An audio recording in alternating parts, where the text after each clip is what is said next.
মহামান্য বাবা, নতুন করে আর আপনাকে বলার কিছু নেই। অসংখ্য অভিযোগ আছে আপনার উপরে, সব অভিযোগ করতে চাচ্ছি না, তবে যে অভিযোগগুলো না করলেই না সেগুলো করতেই হবে, তাই আপনার কাছে অনুমতি চাচ্ছি। অনুমতি দেওয়া হলো।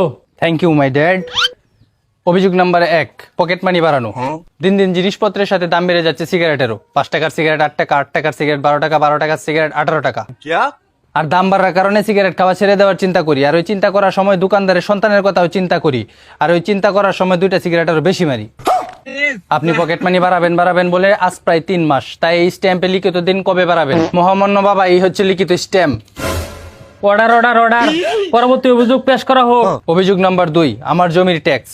মহামান্য বাবা, আপনার পরবর্তীতে আপনার সব জমির মালিক আমি, অথচ আপনি আমার জমি চাষ করে আমায় ভাগ দেন না। আজ প্রায় 19টি বছর ধরে আমি আমার জমির কোনো ভাগ পাইনি, তাই আমি আপনার উপর ট্যাক্স বসিয়েছি। এই হচ্ছে আপনার ব্যাংকের চেক বই, এখানে টাকার পরিমাণটা বসিয়ে দেবেন। আমি না হয় কষ্ট করে ব্যাংক থেকে টাকাটা তুলে নিয়ে আসবো, আপনি একটু কষ্ট করে আসা যাওয়ার খরচের টাকাটা তুলে দিন। অর্ডার অর্ডার অর্ডার, হুমকিজনক ইশারা দেখানোর কারণে আমি কিন্তু কেস করব। 3 নম্বর অভিযোগ পেশ করা হোক। অভিযোগ নাম্বার 3, মেয়ে পটানোতে সমস্যা। মহামান্য বাবা, ইদানিং মেয়েরা ঘর থেকে আগের মতো বের হয় না, যার কারণে আমি সিঙ্গেলতা নামক এক রোগে আক্রান্ত হয়ে গেছি। তাই আপনি এমন কোনো চাকরির ব্যবস্থা করে দিন যাতে করে আমি বাড়ি বাড়ি গিয়ে মেয়ে পটাতে পারি।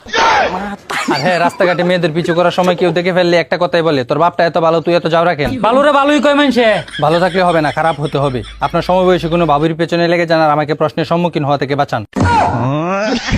বয়স হবার কারণে আপনার বুদ্ধিও কমে গেছে, তাই নাসার ল্যাবে টেস্ট করা ভাবি পাঠানোর কিছু কৌশল আপনাকে লিখে দিলাম, যেগুলো আপনি সকল অভিযোগ মেনে নেওয়ার ঘুষও মনে করতে পারেন। অভিযোগ নাম্বার 4 যাওয়ার আগে একটা কথা বলে রাখি, যেহেতু রাত হয়ে গেছে, তাই যদি নাস্তা পানি করতে চান করে আসতে পারেন। অর্ডার অর্ডার অর্ডার, আজকে শেষ দিয়ে যাই সব। অভিযোগ নাম্বার 4, গরুপালার বেতন। মহামান্য বাবা, 4 মাস গরু পালার জন্য একজন লোক রাখতে গেলে আপনাকে অবশ্যই তাকে 80,000 টাকা দেওয়া লাগতো 4 মাসে। যেহেতু আমি আপনার পোলা বিশ্বস্ত একজন কামলার মতো খেটেছি, তাই আপনি আমাকে 1 লক্ষ টাকা দিন। অর্ডার অর্ডার অর্ডার, গরু বেচি 50,000 টাকা, জমি বেচি 50,000 টাকা দেন। মহামান্য বাবা, কিচ্ছু করার নাই, লস হলেও মেনে নিতে হবে, কাজ কিন্তু কম করি নাই। আপনার মোটরসাইকেলের মালিকানা পরিবর্তনের প্রত্যয়নপত্র হচ্ছে এটা, এখানে সই করে দিন।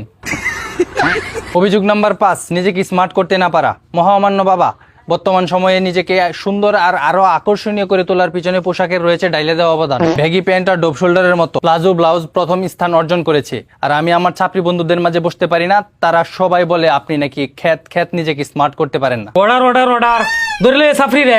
সরি মহামান্য বাবা, তাদেরকে এখন পাওয়া যাবে না, এখন রাত হয়ে গেছে। আমি চাই আপনি নিজেকে স্মার্ট করে তুলুন। আপনি প্লাজো আর ব্লাউজের মতো কুখ্যাত ড্রেস আপগুলো পরে নিজেকে ক্ষেত থেকে জমিতে রূপান্তরিত করুন। ব্যাগি প্যান্ট আর ডোপ শোল্ডার কিভাবে পড়তে হয় তার সব ডিটেলস এই কাগজে লেখা আছে। That's all your honour. Court সব অভিযোগ হাইকোর্টকে সঁপে দিবে।